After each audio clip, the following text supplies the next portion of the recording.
Another video. Who knows where this one's going? So anyway, I did see this documentary, Hypernormalization, thanks to this Robin Evans guy. So thank you for the link. I downloaded it, and so it worked very well. So maybe I'll jump through it just for the sake of showing it a little bit. But and the reason why I did it is because, you know, the modern mystic just glowing over how it just, you know, this is his guru, this is the truth, this is where we find the answer. And yeah, there was none of that in here. Yeah, I didn't the only thing it does is it throws context in your face in a little bit, you know, in the sense that you see this whole evolution of the politics. So it even had me thinking about being a kid, and you know, I didn't have much respect for my public school education, but there's little bits of it where they got it right. And I remember like a 4th grade civics class. It was called something else, but and I did very poorly in it because I wasn't a very good reader and blah blah blah, and it was all about modern politics, and I wasn't too, you know, I had some vague notions of things. I did watch the news, but I mean, I was just not quite sure what the fuck was going on. Didn't really, well, I was never very good at names, you know, and just remembering names. But the funny thing is, you know, Time magazine covers were around the circumference of the room, and it was kind of an interesting historical perspective that always gave you. You know, because it used to be a relevant, you know, Newsweek and Time. You know, these were relevant magazines at the time, and it's kind of like 60 Minutes of the old days. It's like all that's gone, you know, all that has been gobbled up by capitalism. Because most of that stuff was fed essentially, you know, by the obligation of networks to produce this public interest stuff, and part of the public interest was doing the news, and you know, they did it at a loss rather than a profit, as a obligation for their broadcasting rights. And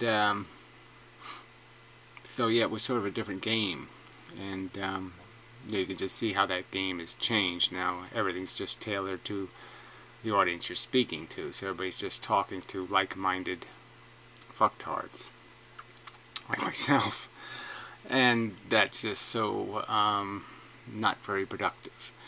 But anyway, it was just all those, you know, this like, it'd be even better if you could do this going all the way back to Rome and Egypt, and you know, all the civilizations and all the movers and shakers and Napoleon and all this stuff, and have all of that in some sort of collage, you know, where you could absorb and see if you can run your own algorithms and see what patterns you can see emerge out of all this rubbish, and you know, all this flawed ideology, you know, where nothing, unfortunately, the packaging of propaganda, and how so little of it is, you know, based on anything like a rational ideology. And in the few cases it is, it's, you know, you can't tell that from the lunatics in the sense of something like an Adolf Hitler or something. You know, something that you could almost say wasn't motivated by some personal interest, but some sort of ideology that was just so stupid.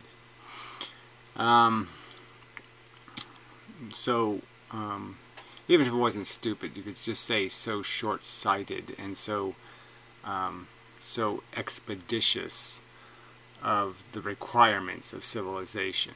Like, even if you could draw a picture and say, yes, it's the Jews, okay, even if you could do that, you know, the idea is that you would still be obligated to go, no, it's some of the Jews, and then you'd be obligated to say, well, that was the system, and it's not about being Jews, it's just about people being in a position to be Jews. I mean, to, you know, to be money whores or to take advantage.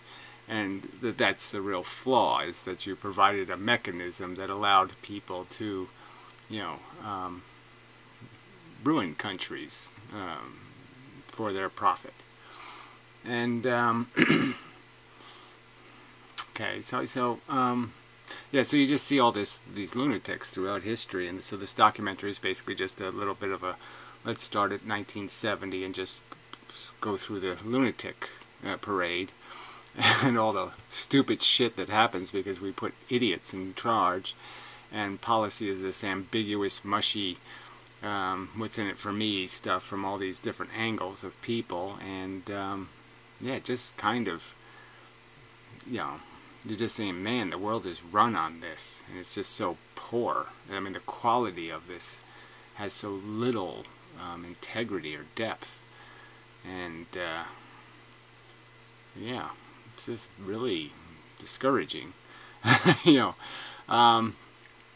But it also kind of says to me that what's really missing here is some sort of some way to see these crooked, cheap leaders for what they are. Some test that would break them so they couldn't function, you know, so it wouldn't work.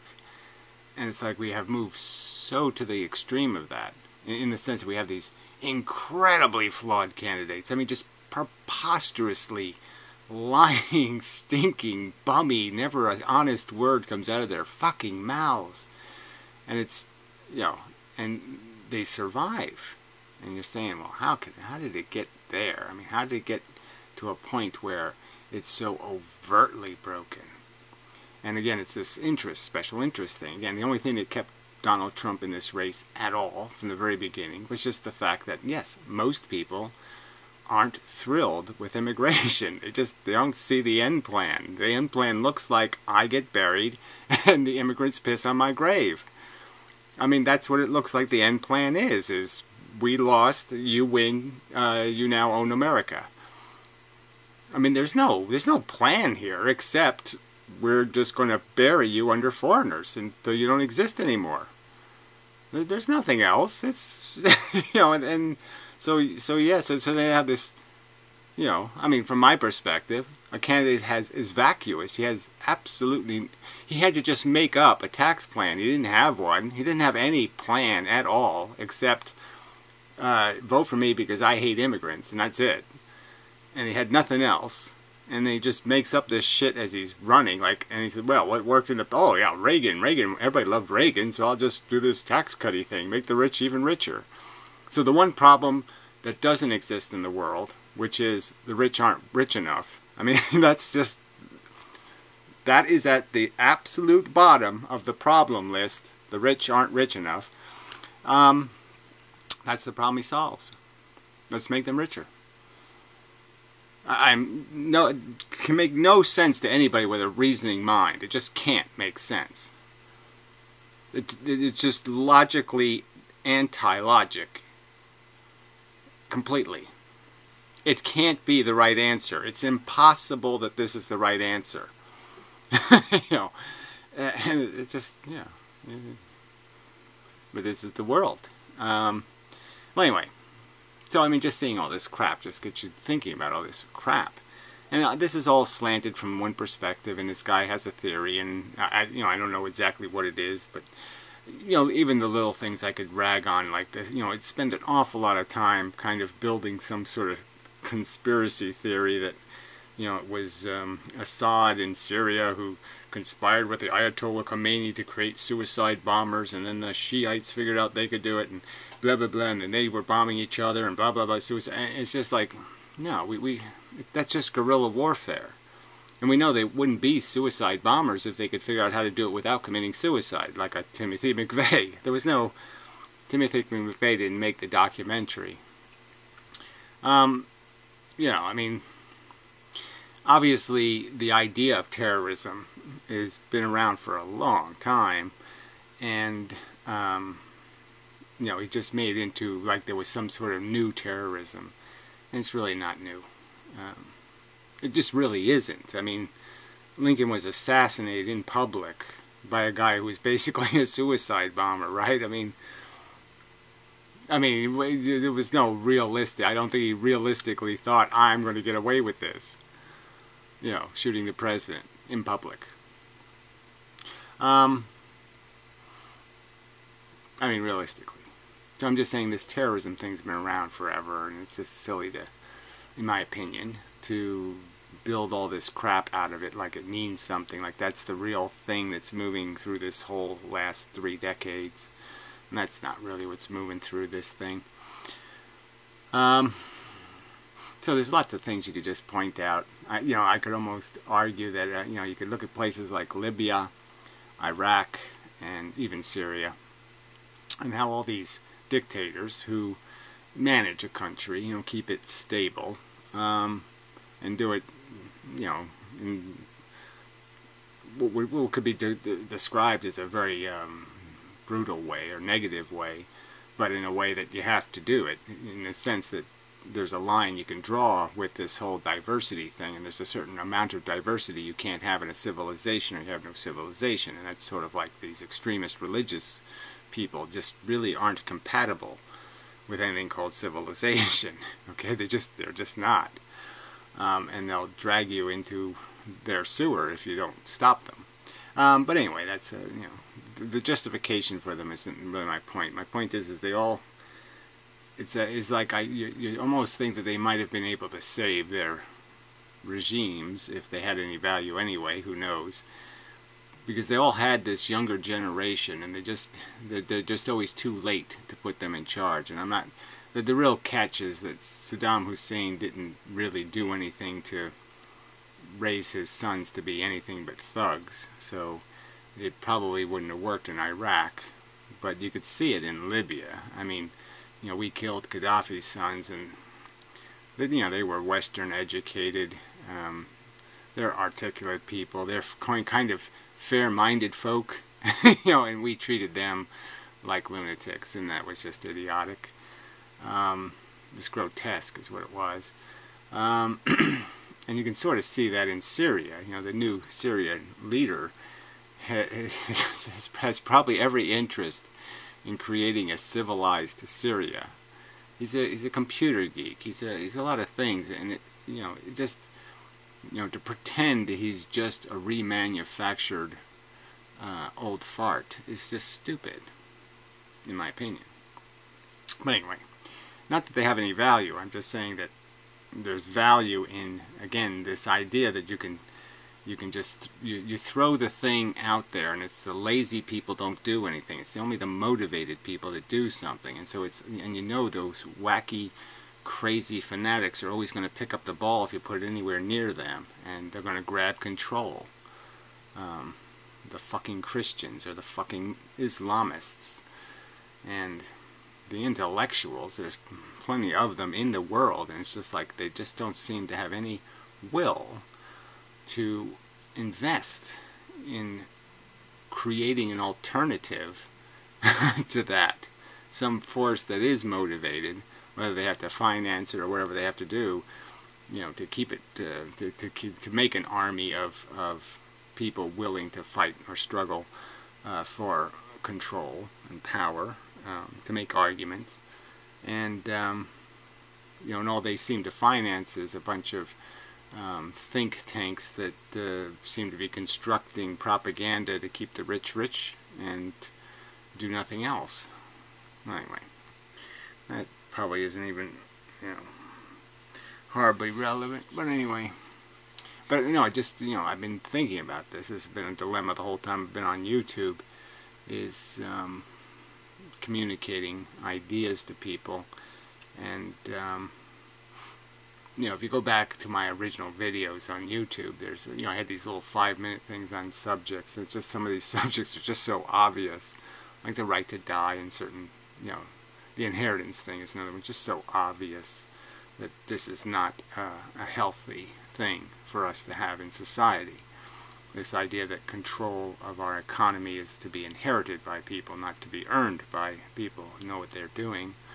And the fact that people just seem completely oblivious to the fact that money, this debt thing, this is like a pawn shop, and it's like giving all the tickets for all the goods to a tiny percentage of people and then letting them inherit it. And you can't really, the fact that they don't really understand that they're never going to get their stuff back unless they buy it back from the rich, and they don't have any money, and they're in fact pawned. They've already, like, you know, the United States debt is what the rich hold as part of their tickets. It's part of the value of their tickets. It makes their tickets more and more valuable. The more and more debt they possess, the more and more valuable the dollars become, in a sense, inflated value. The more and more it costs you to buy anything. And that you can't have it both ways. There's no both ways. There's no, you can't give them the tickets and then pretend you can afford to buy the stuff out of the pawn shop, but you can't. You know, you can't have it, you just can't have it both ways. The tickets have to go back into the economy, and if you don't let them back into the economy, there's no economy. It's just that simple. And it's just this trickle crap. You know, they're eating the popcorn and you pick up the crumbs on the sidewalk, and you live on it, but you're just going to survive. You're not going to live. You're not going to thrive on the crumbs. And that's what we have as what's running the world. And that should be so easy to revolt against. And the whole March on Wall Street, I mean, I called it right from the beginning, because I just scratched a couple of those people. I just barely scratched on them with ideas, progressive ideas about what change would look like. And they couldn't accept things like not having inheritance. And you're just, here they are throwing stones at Wall Street. What do they think Wall Street's made out of? It's made out of inherited money, inherited ownership. So, I mean, it was just such a preposterous irony that, you know, no, I want to be a personalist. I want to do my kids are better than you. I want to live in that world. You know, my kids are better than your kids. They're more deserving than your kids. I have a right, bullshit, to cheat for my kids. It's not about living in a civilization. It's not about any kind of real notion of equality. Because if there's any way I can make my vote 10 times more powerful than your vote, I'm going to do it. That was how vacuous their foundation was. Just nothing there. They had no sense that you had to change something to change something. You know. Anyway, I mean, I'm just. So anyway, there was a ton of, I thought, relevant things just totally ignored in this slop. You know, well, I actually didn't call it slop. I mean, like I said, it was a nice little 2 hours and 46 minutes of, you know, a run through a version of history. But I guess what my brain does was running a counter version through the whole thing, where I was seeing the other events taking place at the same time as these events, and saying, well, every time you say that, I can say this, by showing another set of images, and say a whole different thing was taking place at exactly the same time. So it was that kind of one-sided thing. But obviously we can see that in the one thing that is clear is the internet didn't have any value. You know, that it didn't do all the things it could have done, which is create all these straight lines, create a huge amount of accountability, you know, make it all, make all this sausage making open source, oblige everybody to almost do it all in public, you know, now the only thing done this way is, you know, it's the government. It's, you know, it's like the Russians probably have almost every conversation Hillary Clinton's ever had, you know, on some, because there's so many ways you can steal private conversations. You know, and so the government's doing all that. It has its drones. I mean, they showed the little clip of Gaddafi getting killed, and you know, the whole idea that, you know, some guy in Nevada, you know, is going to blow up Gaddafi. And then we talk about terrorism. Yeah, we drone people, you know, from 3,000 miles away, and then we talk about terrorists. Yeah. Sorry, that's just kind of laughable. But anyway, I mean, it's insipidly laughable. And this is after he had already basically said, look, you've gotten me out of power, I'm next to, I have nothing, I have nothing, What, you're just going to kill me? And we did. I mean, it was just amazing. You know, we took him out, and for some reason, you know, for the propaganda purpose, it's like we had to stick his head on a stick, you know, to prove that somehow we had defeated evil, because we had no replacement. I guess that's the whole point. You know, if you left Gaddafi alive, then everybody would be saying, well, Gaddafi's better than nothing. You know, it's certainly better than Mullah Kukula. You know, I didn't agree, you know, with this whole Irish Spring thing or whatever the fuck it was, you know, this Arab Spring. You know, I didn't think the bargain was I'm going back to the actual towel heads are going to fucking run the place. Shit.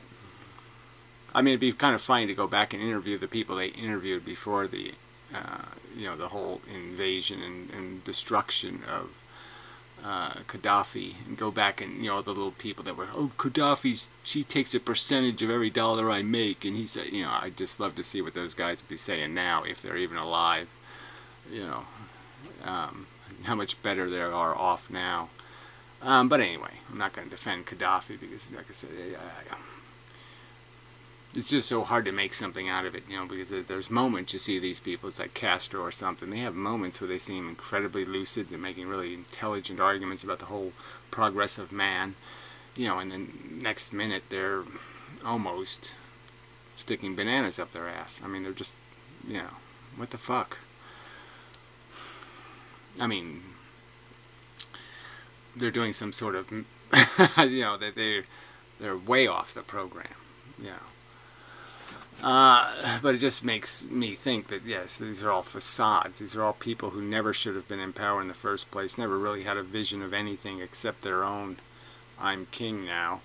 Or else they were born into it, and they don't have any, there was no real passion that brought them to this position. They're just kind of stuck with it, and like, oh, okay, I'm king. What do I got to do? Okay, I got to take responsibility and try to do the right thing, so I'll just go ask those fascist assholes who were friends with my father what to do, or some kind of crap like that. And that's just, you know, kind of pitiful. So anyway, back to the theme thing, which is the fact that I still think there's this hope for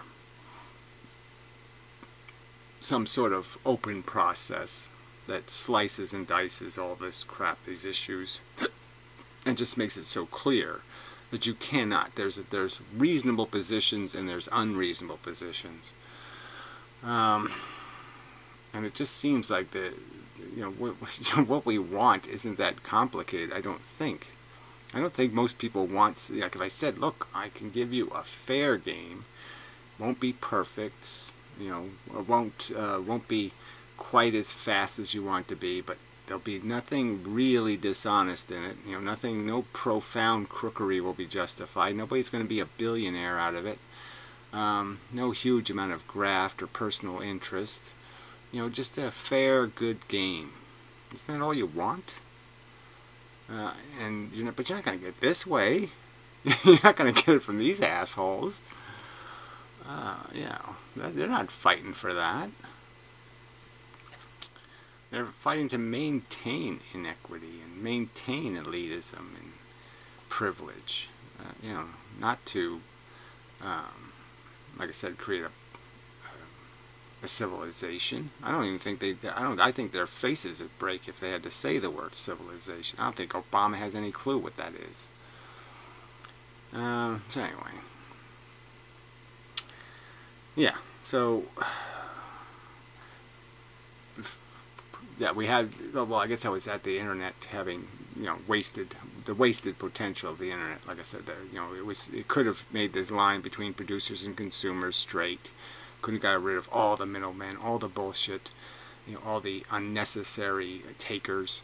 And no, we gave it to Google, the biggest marketing company in the world, the biggest advertiser in the world, is controlling the internet. It's just an amazing inverted purpose. Just completely invert the value of what this thing could have been and just give it to the people who have every interest in manipulating, every interest in exploiting and profiting from manipulation rather than provision.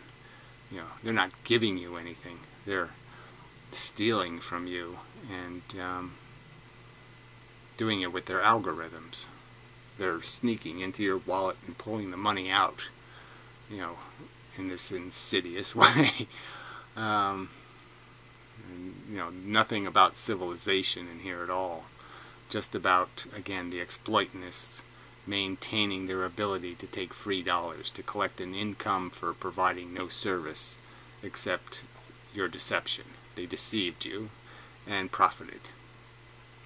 Yeah, that was another clip in here, was one of Donald Trump, you know, back in maybe, I don't know what it was, 2000 and something, when Gaddafi came to speak to the UN, and he bragged on one of those stupid morning talk shows about how he just snookered Gaddafi, you know, and rented him a place to put his tent in New Jersey for $2,000 or something, and just totally reamed him, you know, totally raped him. So, you know, you're just saying, oh, okay, so, you know, even if you don't think much of Libya, I mean, it's a fucking country in the world, and you just ripped off the leader of another country in the world, and you're bragging about it. It just, like the politics doesn't matter. Like somehow you just did America a favor by showing you know, the rest of the world that, yeah, come here and we'll fucking rip you off. Because that's who we are, crooks. I mean, you know, kind of amazing. And everybody's, ha ha ha ha. Great. Yeah, brilliant. Yeah, it's just too fucking brilliant. Anyway, because he loves America. No, he loved $2,000. And again, that's the funny part, right? I mean, yeah, he's running all these little, here's the guy with billions of dollars, and he seems to be running an awful lot of penny ante little rackets for a billionaire. You know, but anyway, just it's really pitiful, horrible, awful. So anyway, the documentary starts with this, which I didn't understand at all. I don't know what this is, the Blair Witch thing or something. I don't even know what the fuck this is. So I don't, you know, very artistically done. You know, it's okay, but I just mean I don't get it. It just didn't.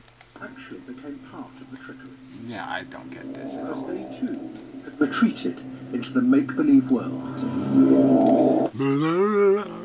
Yeah, sorry, this isn't exactly the image I would use for the nature of how we're being deceived. It's really not because of darkness. It's because of SpongeBob and Snoopy and whatever, talking lizards, and you know, we've got all kinds of shit that are fucking with us. It's not the dark that's fucking with us. It's a bunch of lying lizards and shit. You know, that's what's doing it. Alright, so we jump ahead a little bit. We just do a few of these little clippy things. The taxes they paid disappeared with them. Alright, so this is about New York's decay, which really they didn't go into in any kind of dramatic way either. And, oh, the rich left because of blah blah blah, and so we had to bring the old rich people back to New York, and that was all Donald Trump's doing. You know, good old Donald kicked all the dirty people out and you know, and condoed New York. Yeah, charming. Anyway, so we'll jump ahead a little bit. Policemen and firemen were sacked. Okay, so that's the austerity that was imposed because the banks couldn't sell bonds in New York anymore. So they never even showed a picture of Ed Koch, or, you know, I lived through all this stuff, so it was like kind of funny that the documentary really just left this kind of ambiguous to how this whole thing really took place and why it took place. But anyway, so they couldn't sell their bonds, so they gave the country, they gave New York away to the controllers, the comptroller types, which were the bankers, and you know, let them manage the the economy. And so yes, they laid off a bunch of people and blah blah blah blah blah. But he didn't even go into like workfare in the 80s and all that stuff. Used this clip a couple of times. I don't know what this is. This is a famous incoherent, you know, whatever, artistic something or other. U V W X.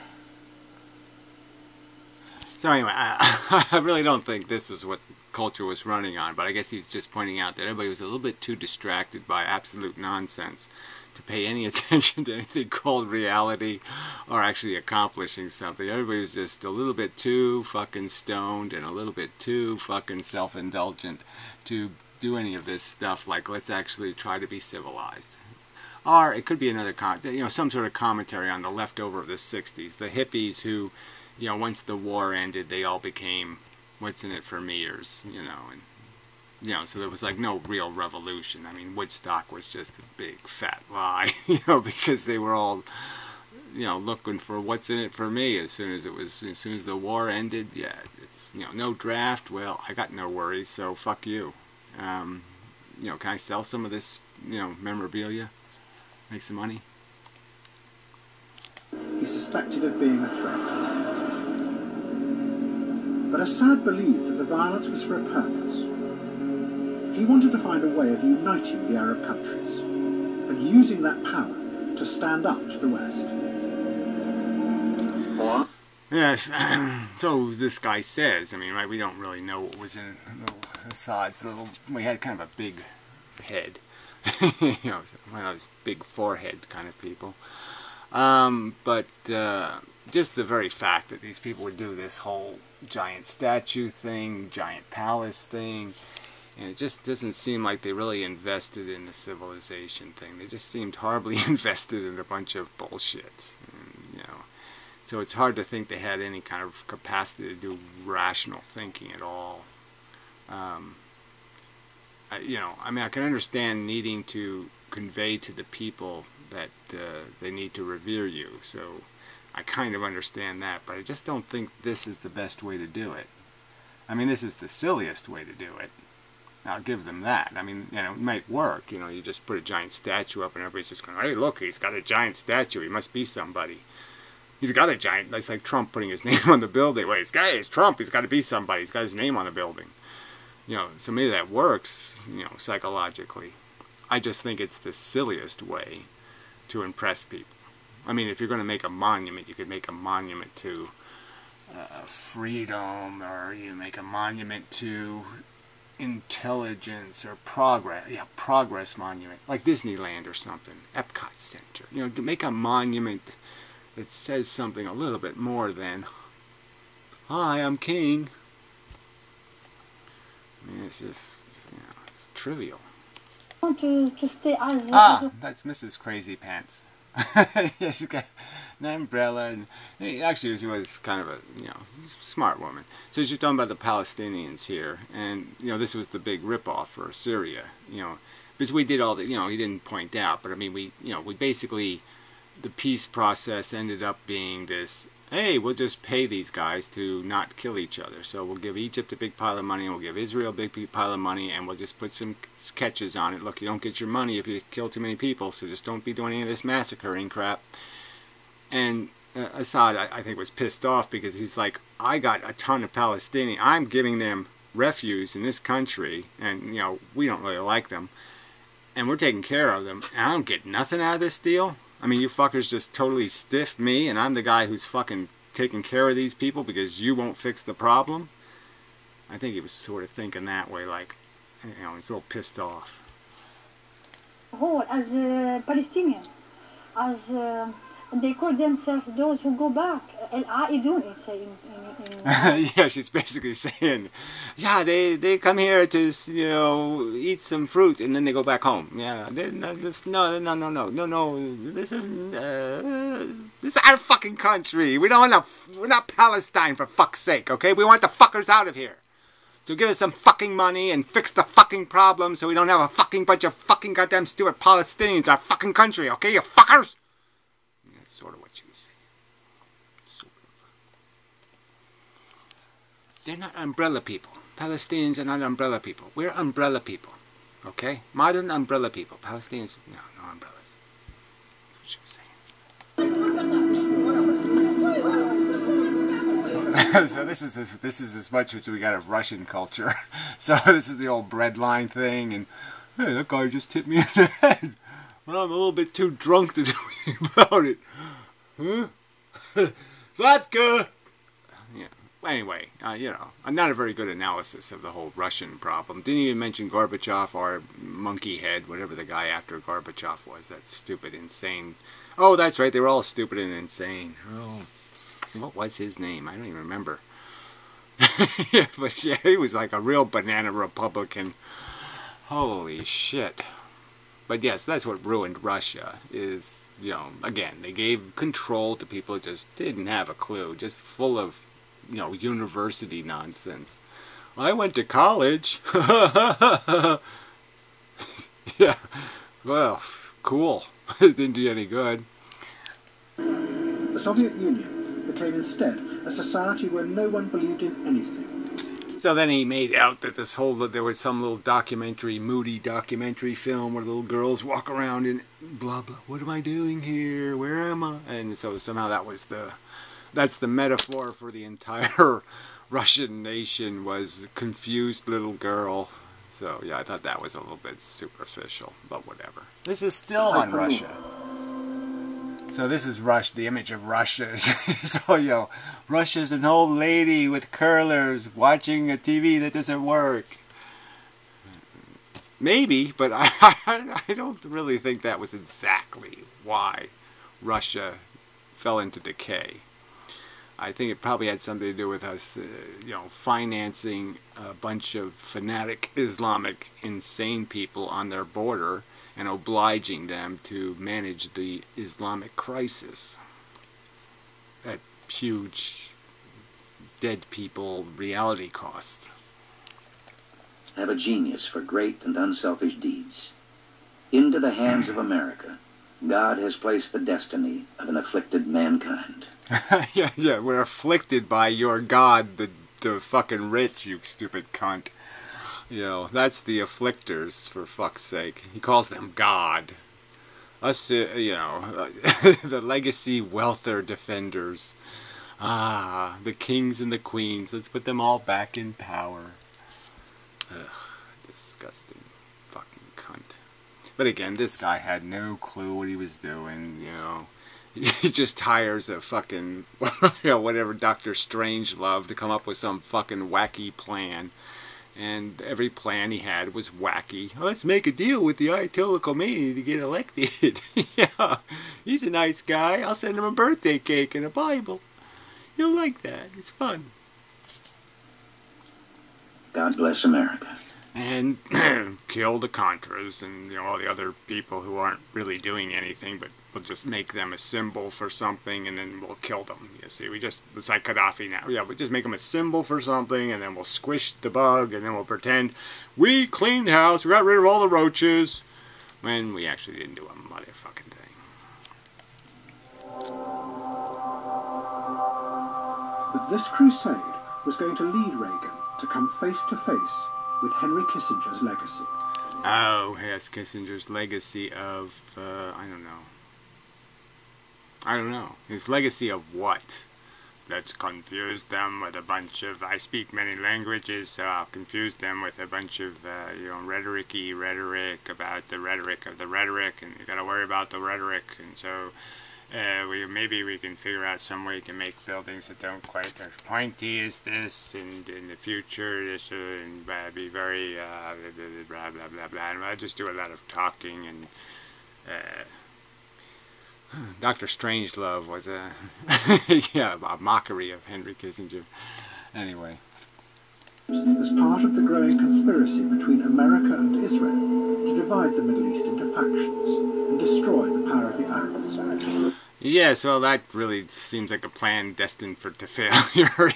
Yeah, because, yeah, let's make them all a bunch of revolutionary kooks. Somehow that's going to be better than strong nations that have to be accountable. You know, that just doesn't make any sense. You're kind of better off with a nation that's sort of dependent on being civilized, because then they have something to lose. If you make people into a bunch of uncivilized barbarians, then they have nothing to lose, and then they'll blow you the fuck up. So, really dumb plan.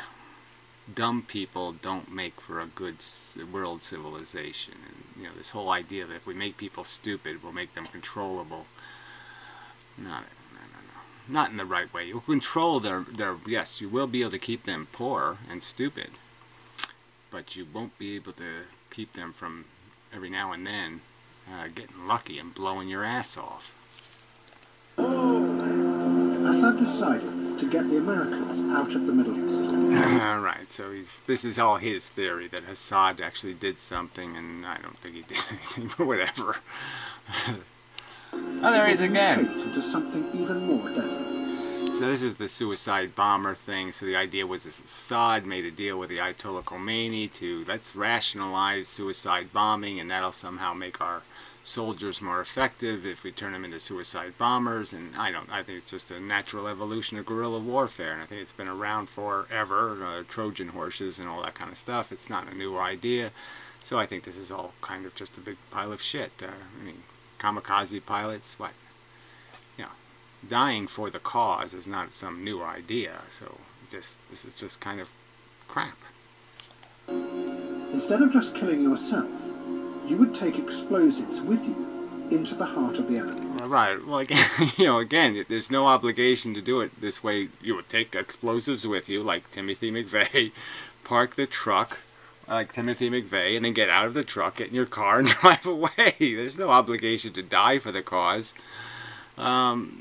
It's terrorism. It has nothing to do with dying necessarily. I mean, certainly, like I said, if it makes it possible for you to succeed, to die, well, that's what you do then. You know, if you have to jump on the grenade, you jump on the grenade. But I'm just saying, there's no obligation, because sometimes all you have to do is throw the grenade, for fuck's sake. You don't have to jump on it. And then blow yourself up, taking dozens or even... Yeah, so this is, like I said, all kind of silly. I don't think it has anything to do with this blowing yourself up shit. That isn't what's made the difference. What's made the difference is there's so many of these fanatic lunatics willing to kill people for their ideology, and they don't have clue one how to run a nation or to provide services or to build civilization. All they know is Allah is great or something, and they're just stupid fucks with guns. Tried to dramatize what was happening in a powerful, imaginative way in a series of novels. So more art imitating reality, or reality imitating art, or somebody wrote some novels and therefore that's what cyberspace became, with some novelist view of it, and it obviously didn't come out anything like that. I mean, cyberspace isn't any of that kind of stuff where you drive your little car down the wires and the big brain and none of that stuff. I don't see any of that shit happening. Cyberspace is tacky emoticons, dancing bananas. In the next 5 to 50 years, you're going idiot. to see more and more people taking LSD and making it a part of their lives. Yes, and just becoming silly little losers who just talk mushy stuff, and they don't really do anything or produce anything or any of that. They're just a bunch of loafers and goof-offers who expect like the suckers to go out and work every day and, you know, provide us with electricity and air conditioning and do all that kind of stuff, and we'll just sit around and, you know, motorboat on her bitches' breasts and shit. Fuck. What an asshole. Hackers broke into the TRW network, stole Barlow's credit history, and published it online. Oh yeah, well that's the whole thing. These internet heroes, the Freedom Foundation or some other kind of, oh, we're against cyber blah blah. No, and all they are really for is stealing music or something. They're not, you know, they don't have any decency ambitions. They just have personal interest ambitions. And so all these hackers are just a bunch of fucking frauds too. They're all looking for a paycheck for being an asshole and wasting people's time and all that shit. So fuck them. You know, they're not proving any points. Ah, here's Gaddafi. Whose destiny was to challenge the power of the I'm a very good milk pourer. Look at that. I poured the milk successfully. I have some coffee and some, these almost look at them English things, whatever they're called. You know, you think, yeah, he's a revolutionary eating a bunch of English cakes. It's kind of funny, right? You know, Rolex watch and stuff. You know. But anyway, just playing the part. You know, apparently that's all he was really doing. He's just saying, look, make me a uniformy thing, put these things on with stars and badges and shit to make me look like some kind of official person. Gentlemen, the Queen. Don't even know what this clip was for. It was something about Gaddafi. You know, he lived in England for 6 months and went to school there and learned how to be a soldier, and they treated him badly, shabbily, and they beat him and stuff, and a bunch of bigots and racists. So anyway, not much of an argument in my opinion. Affirmation.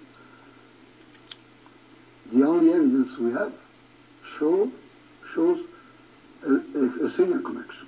Do you say that it was... So Syria did the terrorist, and Syria did the Lockerbie, Syria did all these terrorist things, and Gaddafi didn't have anything to do with it, and blah, blah, blah, blah, blah. And yeah, that's sort of, I mean, that truth is always, you know, obviously it just was convenient to blame the guy that's easy to intimidate than to blame the people that you can't do anything about. Libya, and the president said that evidence of Libya's culpability was irrefutable. Yeah. But the Italian authorities to whom I've spoken say... Well, who cares, the Italian authorities? I don't even know if there is such a thing, right? An authorized Italian. It's European allies. The European intelligence agencies told the Americans that they were wrong, that it was Syria that was behind the bombing, not Libya. But the Americans had decided to attack Libya. Yes, so they blew up his kids. Yeah, that was just brilliant. Jeez.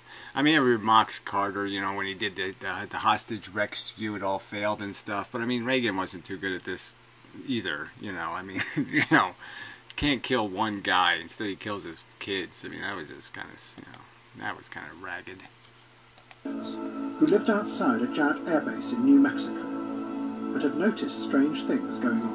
This, I don't even know what this UFO segment was in here for, but apparently this is just to prove some sort of disinformation campaign, because the Air Force didn't want, there was people living near the Air Force, they would see things, and so to fix it, they made a bunch of fake UFOs, so the UFO people would get less and less credible, because all these UFOs got bizarre and bizarre, and so then it would have nothing to do with a military thing, it would have to do with a UFO thing, and the military was happier having crazy people thinking the the aliens are coming than for them to be talking about what kind of weapons the military's working on. But they just, you know, this didn't mean much to me.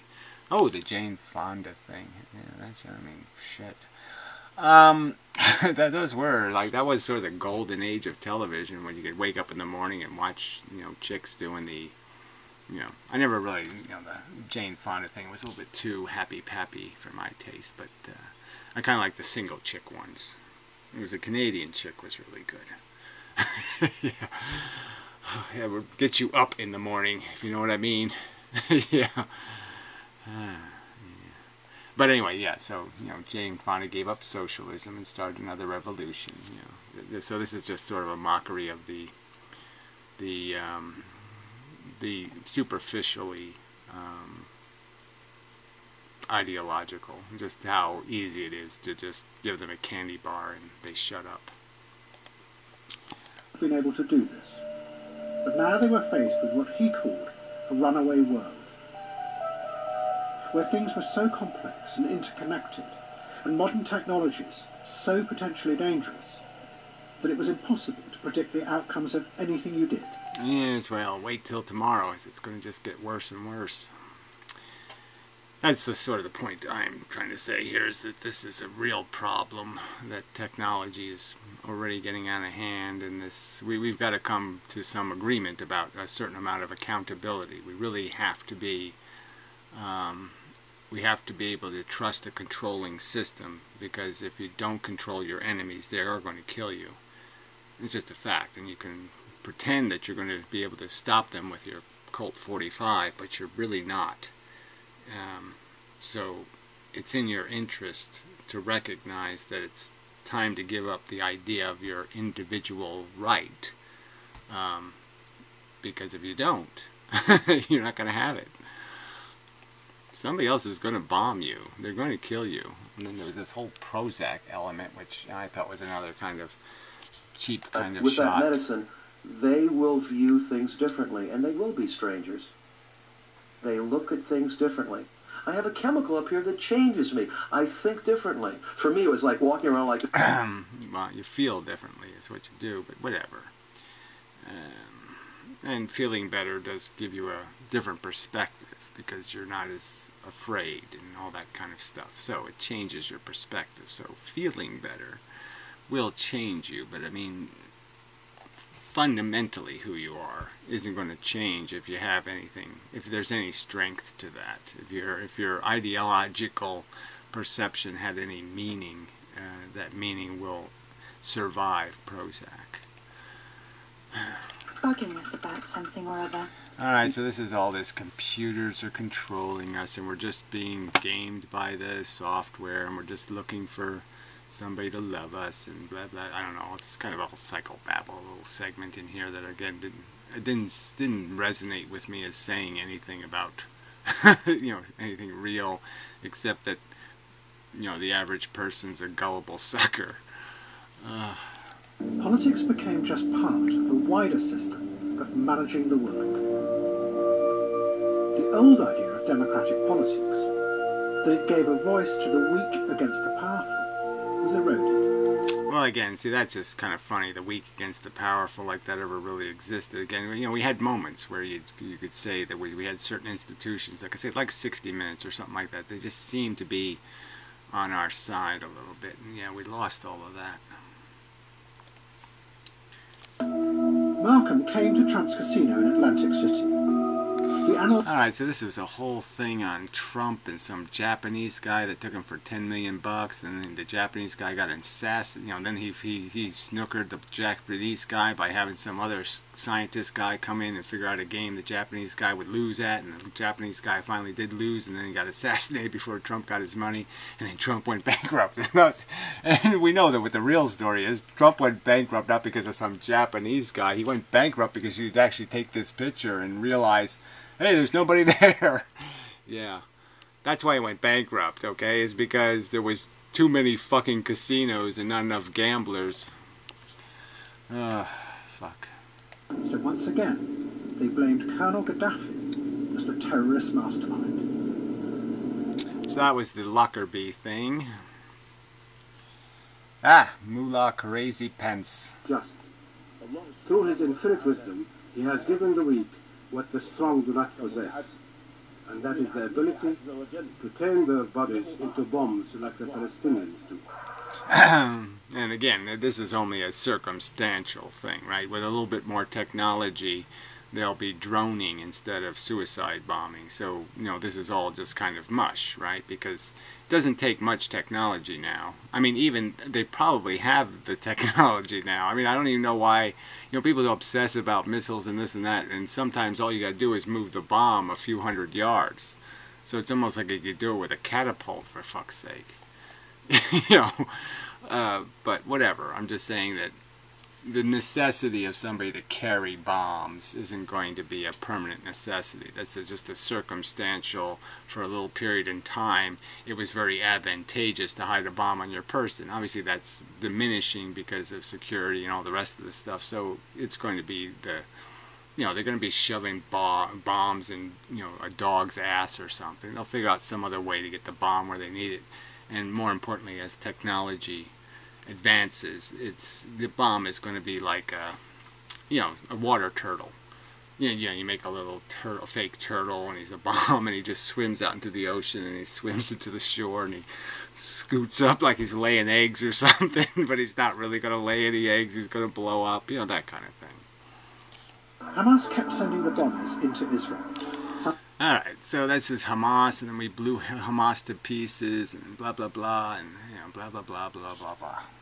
Alright, so this was sort of a little interesting bit, just where they went through the movies made before 2001. So before the towers went down, there was a whole series of like Godzilla, Armageddon, the Meteor one, the big giant UFO thing, Independence Day. All those movies were made before the Twin Towers went down. It's just kind of funny because they're all movies with a ton of these images of everything getting blown to hell.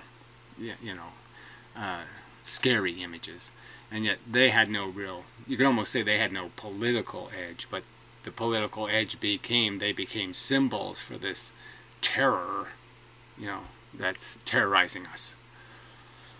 And again, there was no image in here of any of the Timothy McVeigh stuff, not even a reference to it. The non-Islamic terrorism. The head of a rogue state, who became more like an arch criminal who wanted to terrorize the world.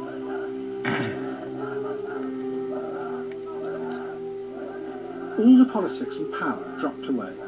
Right, so let's understand, there was no, this was as rickety as it looks. I mean, his, you know, billions of dollars, no vision, just no real thought of making a country.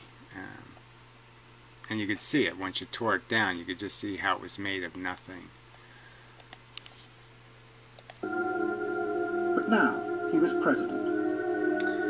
Alright, so that's the new evil Syrian Assad guy, whatever his name is. And so this is the son that wasn't supposed to be leader. Okay, this is the one that was supposed to be leader, got killed in a car accident. And, yeah, so, but it's kind of funny because, yeah, you know, it's the whole, look, you know, all these people are wearing suits, all these, you know, let's not pretend that this is a bad vision of Arab countries where you would want them in this style rather than that stupid fucking Khomeini kind of loony Arab. I mean, isn't this the Arab we want? Fuck. He was one of the world's most dangerous tyrants, Colonel Gaddafi. And instead, they set out to make... wackier and wackier. Now, you know, he's getting old, he gets a little bit wacky, so it's a little sad and pitiful. You know, but the fact that we assassinated somebody who really wasn't, you know, this guy was not the mastermind of anything.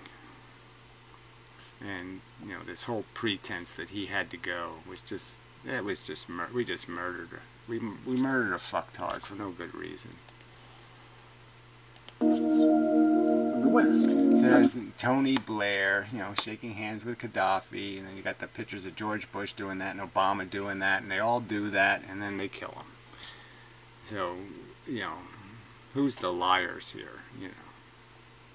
You know, these are handshakes, like we've made a deal, and then who broke the deal? And they had to kill the guy who they screwed, right? Because then you can't leave him alive, because he's going to tell the story of how these lying scum stole all of Libya's money and you know, just played a liar's game. Yeah, Gaddafi's wearing high heels. Yeah, and a dress. A lot of that going around. Oh, this might be the Trump bragging thing. This will be worth it. A piece of land. He paid me more for one night than the land was worth for the whole year or for 2 years. And then I didn't let him use the land. That's what we should be doing. Was that over in New Jersey? I don't want to use the word screw, but I screwed him. That's what we should be doing. Right. So he's bragging about screwing Gaddafi. You know. Yeah. I'm just saying, the very fact that we would. You know, this is how you're going to do your international relations, is you're going to let Donald Trump be our emissary, be our ambassador. Amazing. In the wake of the 9/11 attacks, the security agencies secretly collected data from millions of people online. Yeah, big deal. I mean, all this bullshit, like the government can do anything with these algorithms but figure out how many donuts people eat, you know, or how many cucumbers they have up their ass, you know, vibrating cucumbers. You know, it is all, this whole fear of information. I just don't, you know, unless you're up to something, you know, there's not much to be afraid of. I want the video cameras running all the time, because if they're running all the time, then when the cops try to throw the cocaine in my living room, it'll be on tape, and you'll see the cops throw the cocaine in my living room. You know, they can't fuck me, okay, that way. That's my security. Security is my security.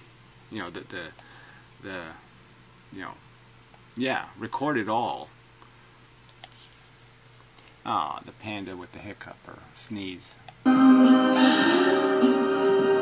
I don't know why that was so fascinating. I just don't get it. So I got 1 billion views on the internet. A panda sneezing.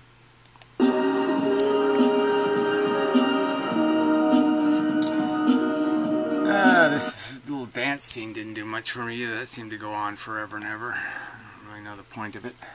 So this is some kookapati. Oh, this is the Facebook radical that started the whole Egyptian spring thing. You know, and got everybody on the streets in Egypt and fucked everything. So they have a clip of him later crying like a baby because everything went to hell. And you know, I wonder what he's doing now, and I wonder what he thinks of, you know, his wonderful freedom revolution, you know, that put a bunch of lunatics in charge.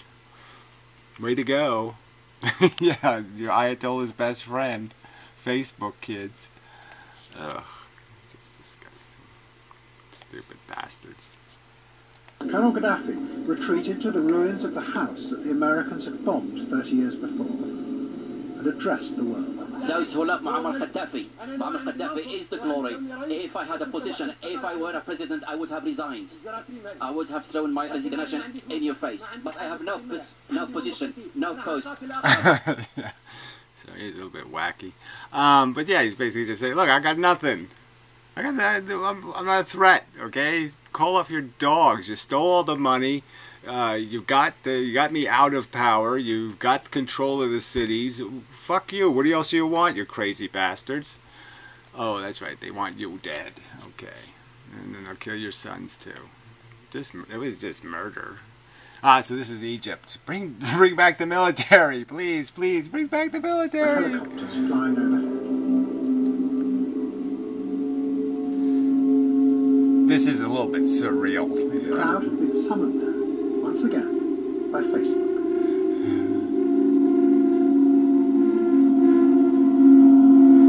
Quite surreal, actually.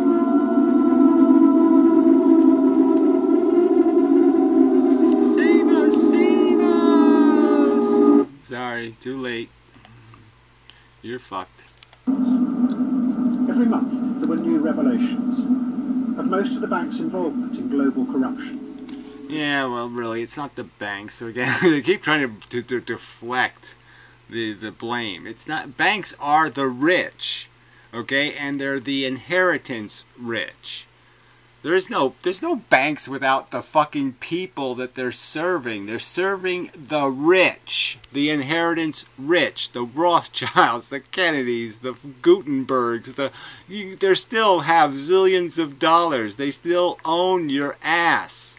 That's what this all represents, is control by the inheritance wealthy. That's all that is. That's all the banks are. They're the fucking footstool for the inheritance wealthy, for the kings, the nobles, the fucking, it's just so fucking stupid. I mean, I hate this whole the banker thing. Like the bankers are anything but the butlers to the wealthy. Fuck. The Liberals